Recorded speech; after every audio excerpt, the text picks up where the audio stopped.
Sarah looked like any other tourist at the airport, jeans, sneakers, camera around her neck. Nobody knew she was a Top Gun fighter pilot. When their plane started falling from the sky with 320 people aboard, this quiet math teacher became their only hope for survival. Before watching full story, comment below from where are you watching. Also like and subscribe for more stories. Sarah Mitchell looked like any other tourist at London's busy Heathrow Airport. She wore comfortable blue jeans, clean white sneakers, and carried a bright blue backpack that looked well used but not expensive. Around her neck hung a simple digital camera, and in her hands was a travel book about Greece with colorful pictures on the cover. People rushed past her in all directions, pulling heavy suitcases and checking their phones every few seconds. Business travelers in dark suits walked quickly with important expressions. Families with small children struggled with car seats and diaper bags. Holiday makers laughed and talked excitedly about their vacation plans. But no one gave Sarah a second look. She was exactly the kind of person who blends into any crowd: average height, brown hair pulled back in a simple ponytail, no expensive jewelry or designer clothes. Her face was friendly but unremarkable. She could have been anyone's neighbor, sister, or co-worker. Sarah found her gate number B47 after checking the departure screens twice. The waiting area was already crowded with other passengers going to Athens. She chose an empty seat near the large windows where she could watch the airplanes taking off and landing on the busy runways outside. A young mother with two small children sat down in the seats next to her. The woman looked tired and stressed as she tried to manage a crying baby, a restless toddler, and several heavy bags at the same time. "Here, let me help you with that," Sarah said with a warm smile. She easily lifted the woman's heaviest carry-on bag and placed it in a more convenient spot. "Thank you so much," the mother said with relief in her voice. "I don't know why I thought traveling alone with two kids would be easy. Are you going to Athens too?" "Yes, it's my first time visiting Greece," Sarah replied, flipping through her guidebook to show pictures of ancient temples and blue ocean water.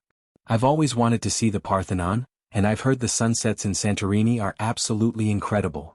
"Oh, you're going to love it.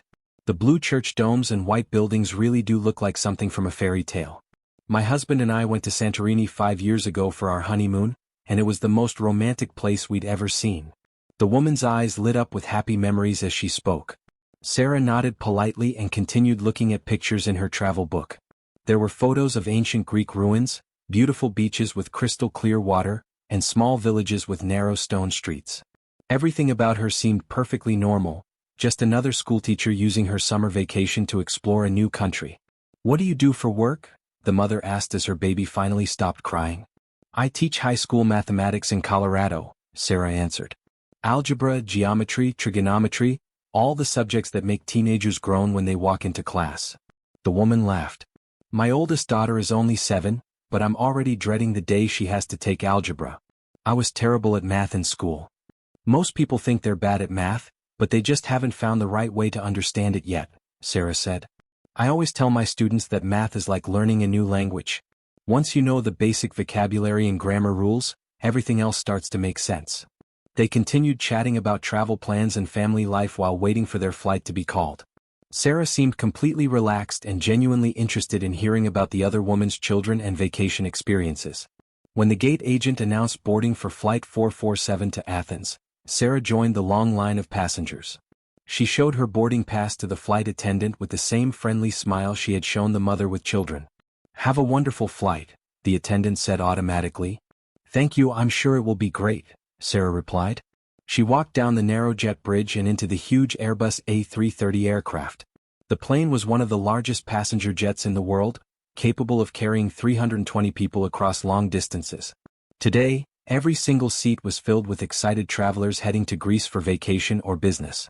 Sarah found her assigned seat, 23E, right in the middle of the wide aircraft between two other passengers. On her left was a businessman in an expensive dark suit who was already typing rapidly on his laptop computer. On her right sat an elderly Greek woman with kind eyes and silver hair pulled back in a neat bun. Sarah squeezed into her middle seat and organized her small personal items in the seat pocket in front of her. She took out her camera and started looking through some photos she had taken during previous trips. "Business or vacation?" asked the businessman without looking up from his laptop screen. "Definitely vacation," Sarah answered with a smile. "I teach mathematics at a public high school in Denver, Colorado.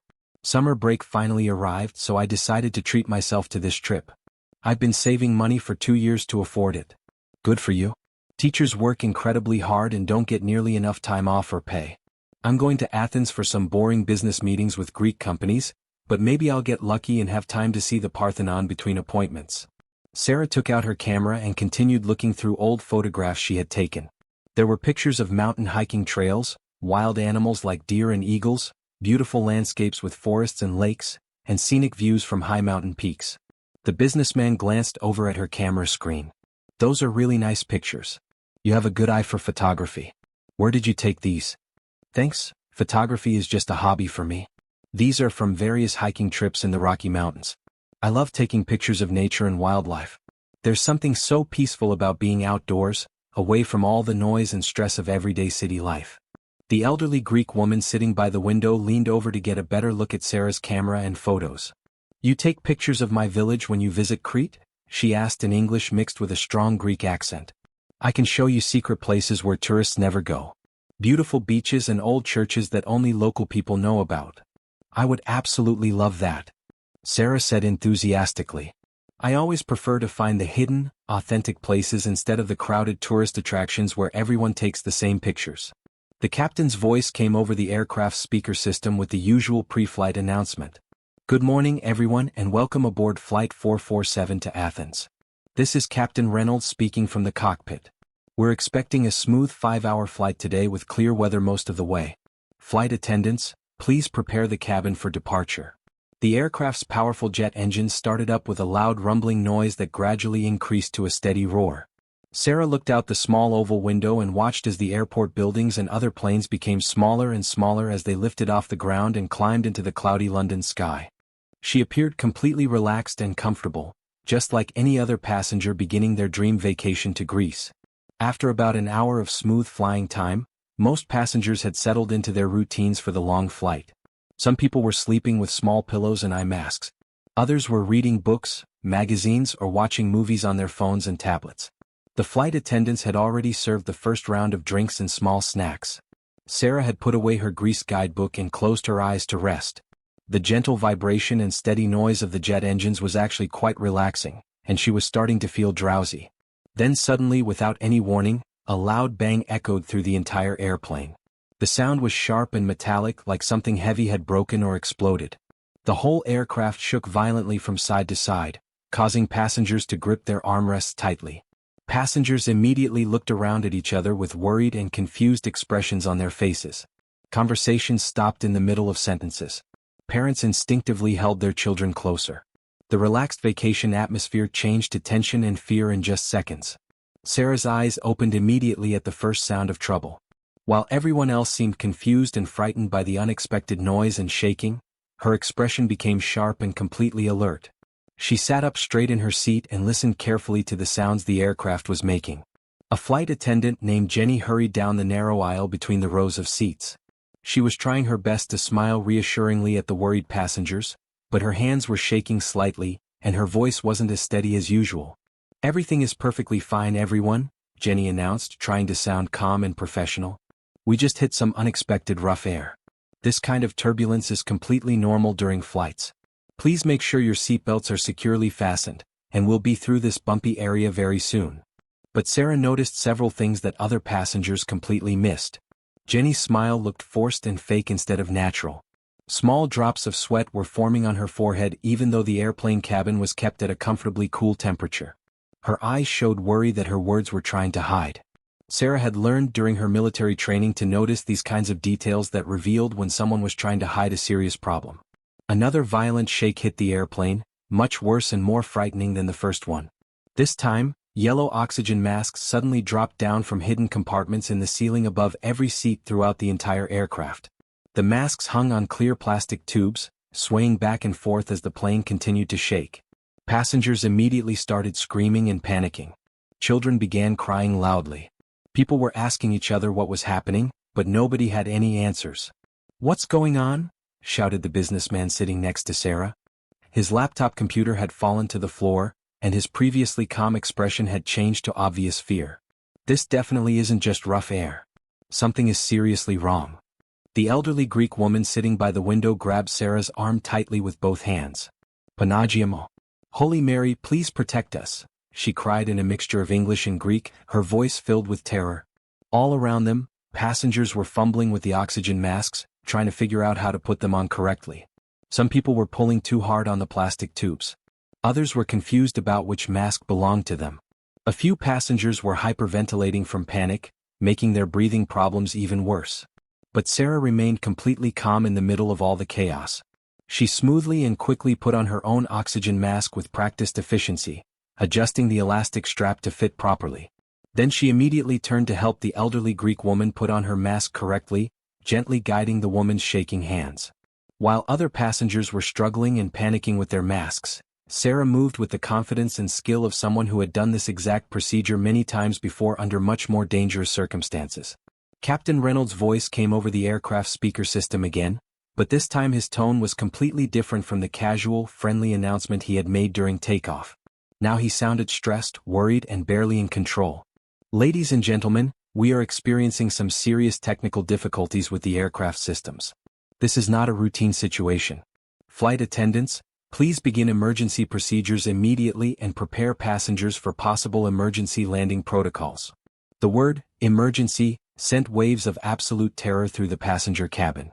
Fear spread from person to person like a wildfire that couldn't be controlled. Children were crying and screaming even louder. Adults were asking each other what they should do, but nobody had any answers.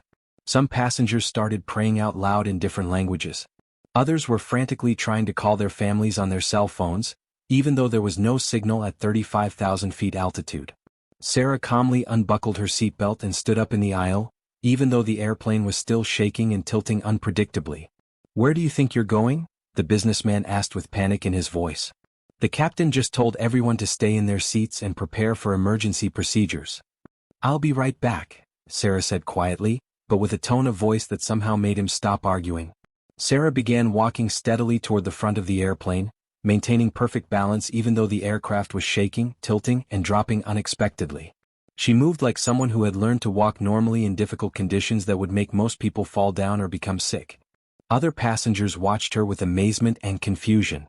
How could anyone walk so confidently when the airplane felt like it might fall apart at any moment? Sarah reached the front galley area where flight attendant Jenny was trying to organize emergency supplies with hands that were shaking from stress and fear. "What's really happening up there in the cockpit?" Sarah asked in a low, calm voice. "Ma'am, I need you to please return to your seat immediately and put on your oxygen mask," Jenny started to say in her trained, professional voice. "I can help," Sarah interrupted, looking directly into Jenny's eyes with an expression that was completely serious and confident. "Tell me exactly what's wrong with this aircraft." Jenny stared at Sarah with complete surprise. There was something in Sarah's voice, posture, and manner that was completely different from any passenger she had ever encountered. Something that made her pause and reconsider her automatic response. I can't discuss aircraft technical problems with passengers. It's against regulations and..." "Multiple system failures?" Sarah asked with the kind of specific technical knowledge that made Jenny's eyes go wide with shock. "Engine problems? Hydraulic system malfunctions? Flight control difficulties? How could you possibly know about..." Jenny began. "Because I have the training and experience to help fix this situation," Sarah said firmly with absolute confidence. "Take me to the cockpit right now. Every second we waste talking about regulations is a second that puts everyone on this airplane in more danger." Jenny hesitated for just a moment, staring at this mysterious passenger who seemed to know things that only pilots and aircraft mechanics should know. Then something in her gut instincts told her to trust Sarah, even though it went against everything she had been taught about passenger protocol. Jenny led Sarah quickly to the front of the aircraft where the cockpit door was located. She knocked on the heavy, reinforced door using a special coded sequence that would identify her to the pilots inside. After a few tense seconds, the door opened to reveal another flight attendant with a very stressed and worried expression on her face. "We have a passenger who says she might be able to help with our situation," Jenny explained quickly. The flight attendant at the door looked at Sarah with confusion and doubt.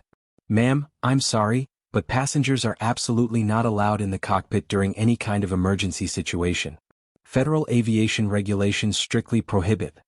"Let her come in," came a tired, desperate voice from inside the cockpit. It was Captain Reynolds, and he sounded like a man who was running out of options and willing to try anything. Sarah stepped into the cockpit and immediately understood the full severity of their situation. Red warning lights were flashing everywhere on the instrument panels like an angry Christmas tree. Digital displays showed multiple system failures. Both pilots looked exhausted, stressed, and genuinely frightened. The cockpit of a commercial airliner normally feels calm and organized with everything under control. But now it felt like a battlefield where they were losing the war against mechanical failure.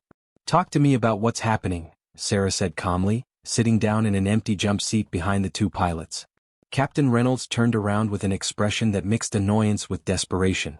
"Ma'am, I really do appreciate that you want to help, but unless you happen to be a qualified pilot with experience in large commercial aircraft." "I am a pilot," Sarah said simply without any drama or boasting in her voice. Co-pilot Martinez turned around to look at her with obvious doubt and skepticism. "What kind of aircraft do you fly? Small private planes? Maybe some corporate jets?" Sarah took a deep breath. For 5 years, she had successfully kept her military background completely secret from everyone in her civilian life. Her students, fellow teachers, neighbors, and friends all knew her only as a quiet math teacher who liked hiking and photography. But now 320 lives depended on her telling the complete truth about who she really was. "I graduated from the United States Navy's Top Gun fighter pilot school at Miramar," she said with quiet dignity. "I flew F-divided by a -18E Super Hornet fighter jets for 8 operational years before I retired from active duty. My military call sign was Phoenix." Both pilots stared at her in complete shock and disbelief. Captain Reynolds' mouth actually fell open. Co-pilot Martinez looked like someone had just told him that his math teacher was actually a secret superhero. You're really military?" Martinez asked, still not quite believing what he was hearing. "I was military," Sarah corrected. "Now I'm a high school mathematics teacher who just wants to get everyone on this airplane home safely to their families. So please tell me exactly what's wrong with this aircraft, and let's figure out how to solve these problems together." The atmosphere in the cockpit changed immediately. Both pilots realized that they weren't talking to an ordinary passenger anymore.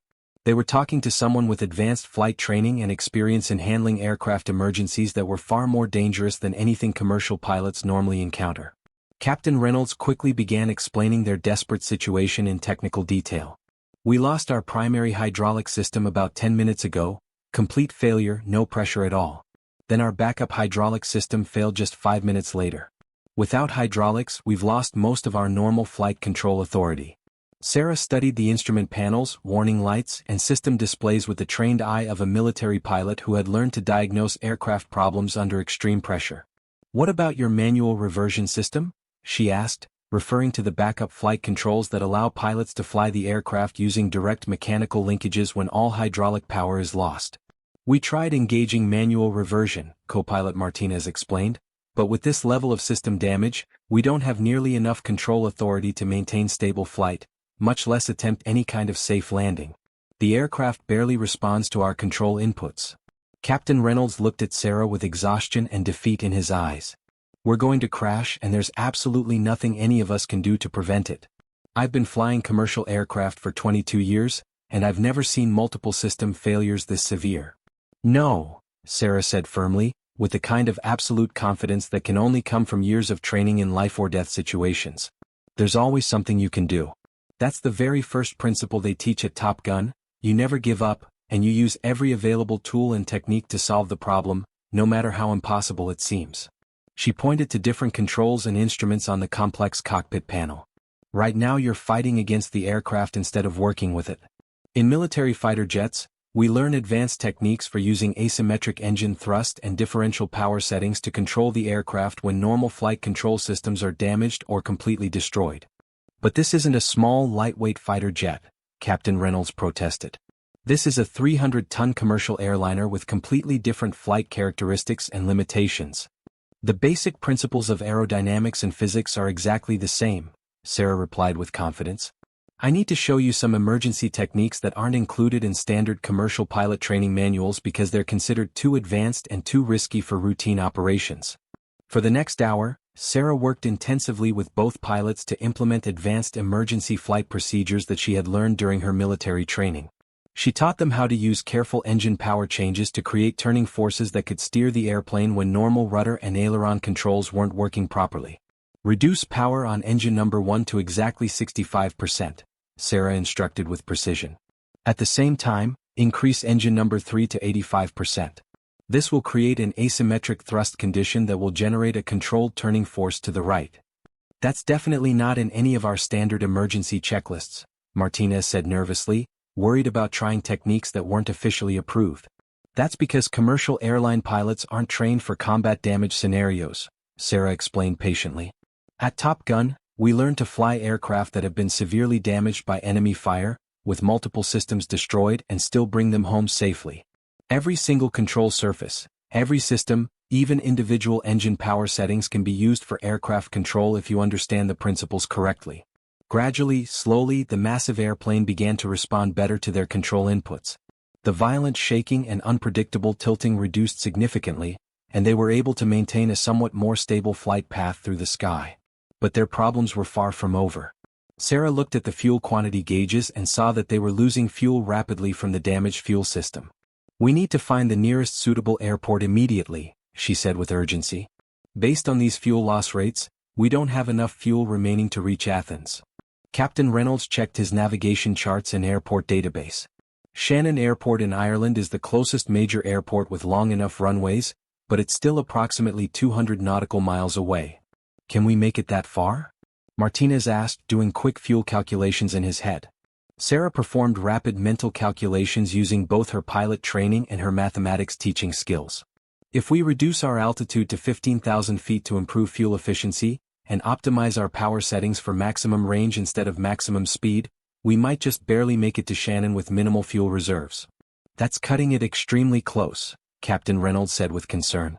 "Close is good enough if we execute everything perfectly," Sarah replied with the kind of confidence that comes from military training. "In combat flying, we always plan for the worst-case scenario and then do whatever it takes to accomplish the mission successfully." Sarah helped the pilots contact Shannon Airport to declare a formal Mayday emergency. She coordinated with air traffic control to clear all other aircraft from their flight path and prepare full emergency response services on the ground. "Shannon Tower, this is Flight 447 declaring a Mayday emergency," Captain Reynolds radioed with controlled urgency. "We have multiple critical system failures, 320 souls on board, and we are requesting immediate priority landing clearance." "Flight 447, Shannon Tower copies your Mayday emergency. All emergency equipment is standing by and ready. What is your current aircraft status and estimated time of arrival?"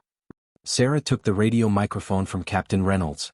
"Shannon Tower, Flight 447 is operating with severely limited flight control authority and emergency power management procedures. We will require your longest available runway and full emergency response including fire, medical and rescue equipment." "Understood, Flight 447. You are cleared to land on runway 06, which is 10,500 feet long. Current weather conditions are wind calm, visibility 10 miles, no precipitation. Emergency vehicles are in position." During the careful descent toward Shannon Airport, Sarah continued coaching both pilots on advanced emergency landing techniques that she had learned during Top Gun training. She taught them how to use wing spoilers and landing flaps asymmetrically to help control the aircraft's direction when normal flight controls weren't functioning properly. "In Top Gun emergency training, we practice landing approaches with multiple system failures under extremely difficult conditions," Sarah explained as they descended through the clouds. "The most important principle is that you must never let the aircraft control you. You must always be the one in command of the situation, even when everything seems to be going wrong." When they were 20 miles from Shannon Airport, they encountered yet another serious problem. Engine number 2 completely failed with a loud bang that shook the entire aircraft and could be heard clearly by passengers throughout the cabin. "We just lost engine number 2 completely," Martinez shouted with panic in his voice. Sarah remained perfectly calm and focused. "We still have engines 1 and 3 operating normally. Adjust the power settings to compensate for the asymmetric thrust, and use the rudder trim to maintain directional control." She showed them advanced techniques for controlling the aircraft with only 2 engines operating, methods that were similar to emergency procedures she had practiced when flying fighter jets with simulated battle damage. "This is exactly like flying with combat damage," Sarah said reassuringly. "You learn to work effectively with whatever systems you still have available, instead of worrying about what you've lost." As they approached Shannon Airport for their emergency landing, Sarah could see through the cockpit windows that fire trucks, ambulances, and rescue vehicles were lined up along both sides of the runway. The airport had prepared for the worst possible outcome. "Okay, here's exactly what we're going to do for this approach," Sarah said, taking charge of the landing procedure. We'll use a shallow approach angle to maintain better control authority. Keep engine power higher than normal until the very last moment. Don't try to execute a normal landing flare, just let the aircraft settle onto the runway surface. That's not standard landing procedure, Captain Reynolds said with concern. Standard procedures are designed for standard emergency situations, Sarah replied with confidence. This is not a standard emergency. The massive Airbus A330 came down toward the Shannon runway faster and steeper than any normal landing approach. Sarah talked both pilots through every step of the emergency approach, using techniques she had learned when landing fighter jets on aircraft carriers in rough ocean conditions.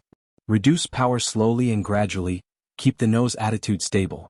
Don't overcorrect for wind or turbulence, let the aircraft fly itself onto the runway.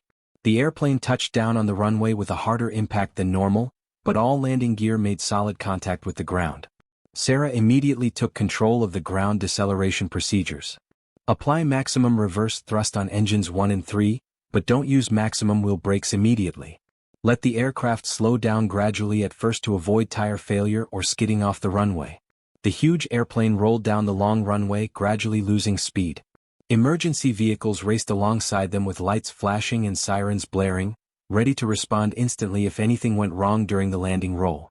Finally, after what seemed like an eternity to everyone involved, the aircraft came to a complete stop approximately 1,000 feet from the end of the runway. For several seconds, the cockpit was completely silent except for the sound of various warning alarms and electronic alerts. Then Captain Reynolds turned to Sarah with amazement and deep gratitude in his eyes. You did it. You actually saved all of us. We did it together, Sarah corrected modestly. All three of us working as a team. The passenger cabin erupted in cheers, applause, and tears of relief as everyone realized they were safely on the ground and alive. Flight attendants immediately began organizing passengers for evacuation procedures, but it quickly became clear that the aircraft was stable and safe, so emergency evacuation slides were not necessary. Over the aircraft intercom system, Captain Reynolds addressed all the passengers. Ladies and gentlemen, we have landed safely at Shannon Airport in Ireland. I want everyone to know that we had extraordinary help today from a very special passenger. Without her expert knowledge and assistance, this flight could have ended in tragedy instead of this successful outcome. As passengers slowly began leaving the aircraft, many of them stopped to personally thank Sarah. The businessman who had sat next to her during the flight looked at her with completely new respect and understanding. You're not really just a mathematics teacher, are you? He asked with amazement. Sarah smiled warmly. I really am a mathematics teacher and I love my job. But I used to do other things before I became a teacher. The elderly Greek woman who had sat by the window hugged Sarah tightly with tears streaming down her face. You are truly an angel sent by God to protect us, she said in heavily accented English. Later that evening, as Sarah sat in the Shannon Airport terminal waiting for information about continuing flights to Athens, a reporter from Irish television approached her with a camera crew. Ms. Mitchell, we understand that you played a crucial role in saving Flight 447 and all 320 people aboard. Can you tell our viewers something about your background and training? Sarah thought carefully for a moment. For 5 years she had kept her military service completely private and secret. She had wanted to live a normal, quiet civilian life as a teacher. But today had shown her that sometimes your past experiences come back into your life when people need help most. I served 8 years in the United States Navy as a fighter pilot, she said simply and directly. I was trained at the Navy's Top Gun school to handle very difficult and dangerous situations. When I saw that the flight crew needed assistance with technical problems, I knew I had the skills and knowledge to help them. Why didn't you continue with aviation careers after leaving military service? The reporter asked. I wanted to try something completely different with my life. Teaching mathematics to high school students is just as challenging as flying fighter jets, but in a totally different way. Both jobs require patience, technical skills, and the ability to solve complex problems while working under pressure. The reporter smiled and asked, will you consider returning to professional flying now? Sarah looked out the terminal window at the damaged aircraft being carefully examined by teams of maintenance technicians and accident investigators. I think I'll continue with teaching, she said with a smile. But it's reassuring to know that military training and skills never really leave you. When people need help, you use whatever abilities and knowledge you have to assist them. 3 days later, Sarah finally arrived in Greece and made it to the beautiful island of Santorini. As she sat on a restaurant terrace overlooking the famous blue and white buildings, watching one of the spectacular sunsets she had read about in her guidebook, her cell phone rang constantly with interview requests from news channels and newspapers around the world. The story of the tourist who saved 320 lives had become international news. Major television networks wanted her to appear on morning shows. Publishers offered her book deals to write about her experiences. Airlines tried to recruit her as a pilot.